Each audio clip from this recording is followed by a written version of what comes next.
Lee, you've made the decision to retire. A big decision. Why now? It's actually been going on for quite a while.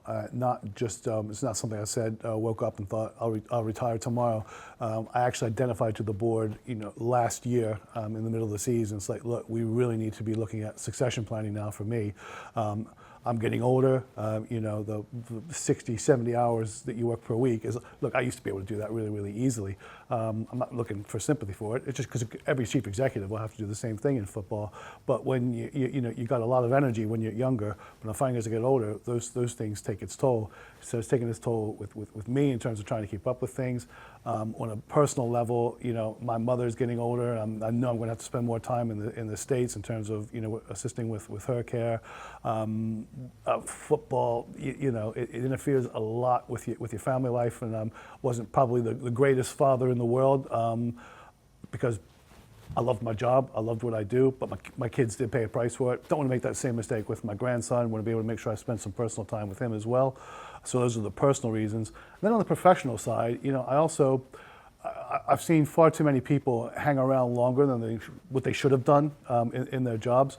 And you have to recognize when things are starting to move on, and especially now with the way analytics play a role in football, with the way, not just on the football side in terms of player acquisition and player disposal, but in terms of how the 20s and 30-somethings are consuming football. It's very, very different than what I'm used to.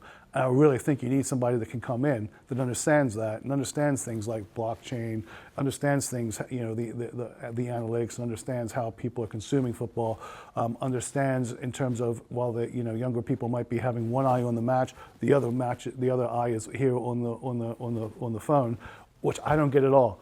So I think from an evolutionary standpoint, it's a good time to do it.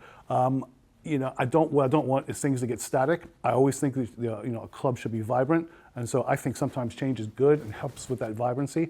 So what I didn't do though is say to the board, right, it's my notice period, bang, I'm gone. It's like, look, think about succession planning. I'm not giving you a date of when I need to go. The date will be when we find the appropriate person that fulfills everything we want to have done. That's when I'll step down. I think we've got a really, really good guy coming in to do that. Obviously, when I discussed this with the board, that kind of kicked off the whole idea of, well, we probably really need to audit the club, figure out what does this organization look like for going forward, which is how Retexo got hired. They did a deep dive into, all right, where are we lacking? What do we need to improve? What does the structure look like? You've got a chief executive who's working with the club and wants to make sure the club's in the right place going forward. What does that structure look like once he goes? So that's where Retexo came into place. And as I said, with Christian coming in, he's been there. He's gotten his hands dirty. He knows everything about the club, warts and all. He was critical and crucial and fundamental to the recruitment of our performance director. Same thing in terms of Marty, bringing him in. So, I think we've got the right guy coming in there. He's very impressive. In terms of that, just going back a couple of steps, firstly, from a fan's perspective, they'll hear that this has been going on effectively for a 12-month period. Has that impacted the day-to-day running of the club? No, I don't think it's impacted the day-to-day running of the club at all. What I've never done is taken my eye off the ball. And in fact, with Les going in the summer, obviously I had to pick up some of what he did. With the head of ops position, with Josh going, I previously worked as the head of operations. I picked it up. So in some ways, my generalist background has actually helped quite a bit in terms of making sure nothing got dropped. And the one thing I would never do and which is why I didn't say, guys, here's my notice period, you need to find somebody by this amount of time, is I've never left friends in the lurch. And as far as I'm concerned, I've made a number of friends at this club, both not the board I have utmost respect for, number of fans, are probably closer to fans at this club than I've been at any other club. I really find the fans here to be really, really good people, really, really genuine people. And I would never, ever walk out in the middle of a struggle and just leave people in the lurch. You're retiring from your CEO role, remaining as chairman. Why is that? Again, it's just in terms of making sure the transition is seamless. With the chairman's role, that's very much a titular head role. What I was appointed, and Ahmet stepped down, was for exactly what was on the tin, which was more visibility, someone that could be out there for the fans, someone that was serving as a figurehead.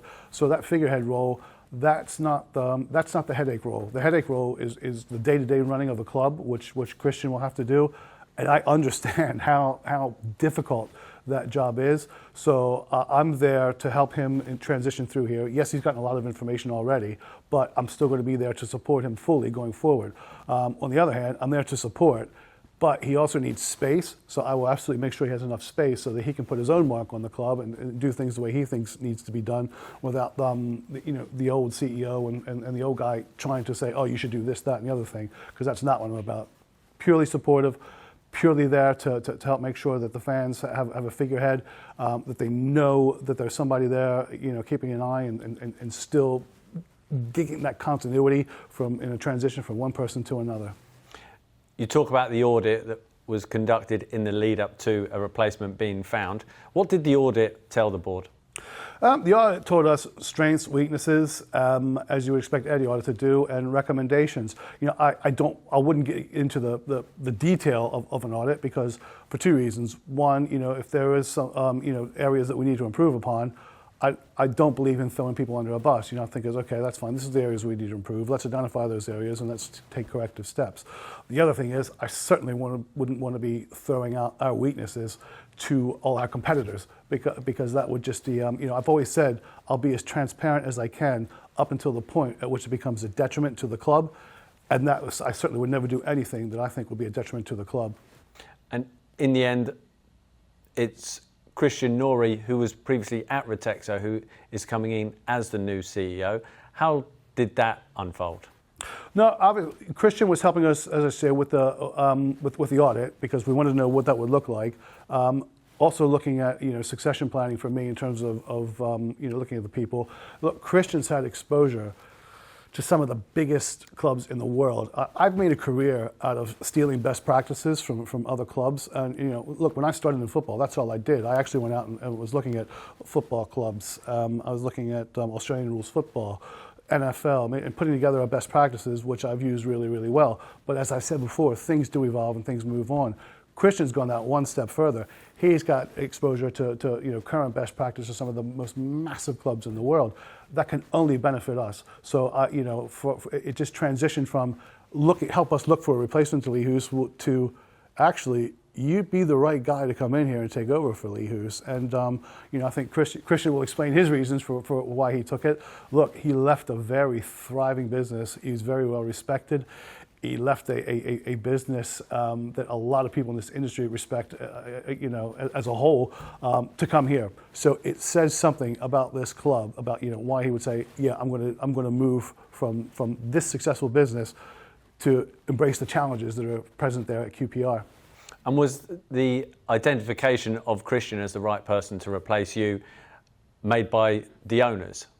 Yeah, listen, it was the owners who had the ideas. We're going along saying, well, look, this is, you're looking for somebody, but have you ever thought of it yourself? And I thought, that's a great idea, actually.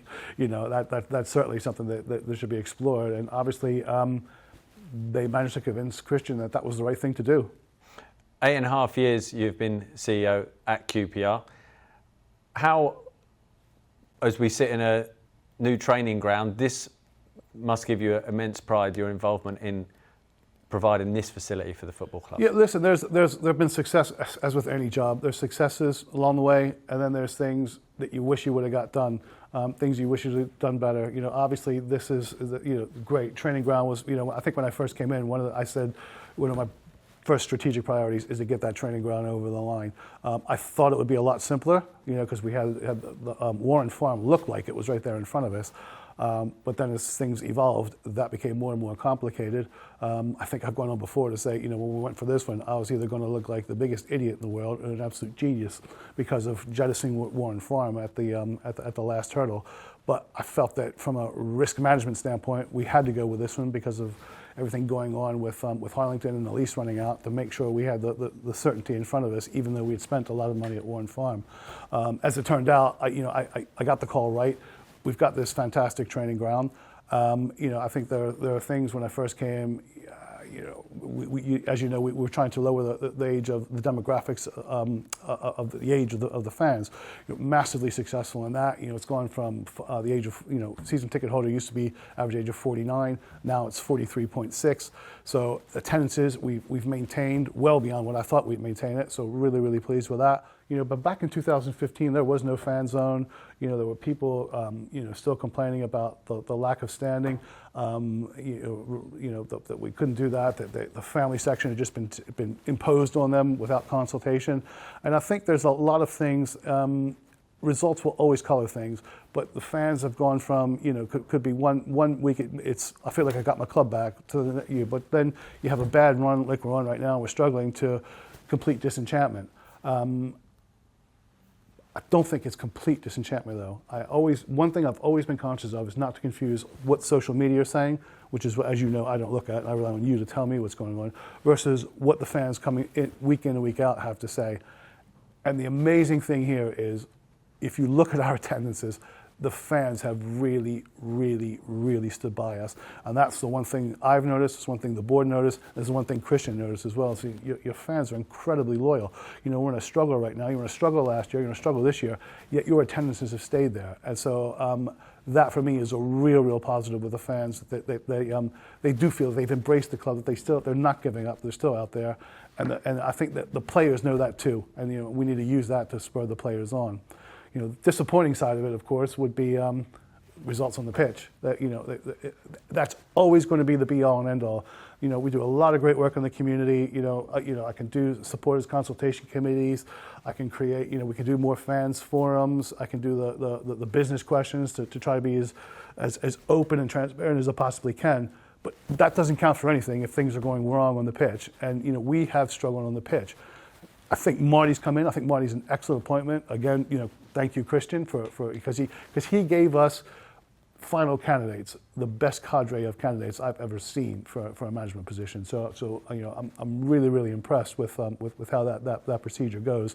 So I think we're in good hands. I think we're in good hands with the manager. I think we're in good hands with the CEO. We've got some good foundations to build upon. We just need to build upon it now, and we just need to get that kick it into gear. Because we've got some talent out there on the pitch. It just needs to believe in itself. A career in football, finally made that decision to retire. What will you miss? It's well, obviously I'm still here as chairman, so I'll be here at games. I'll be everything else. So the interaction with the fans will still be the same. But what I think what I will miss, because it's always, even when I left the club, I've always missed the staff, and particularly now with the day-to-day interaction with the staff. That's always meant a lot to me. Enjoy retirement. Yeah, thanks very much.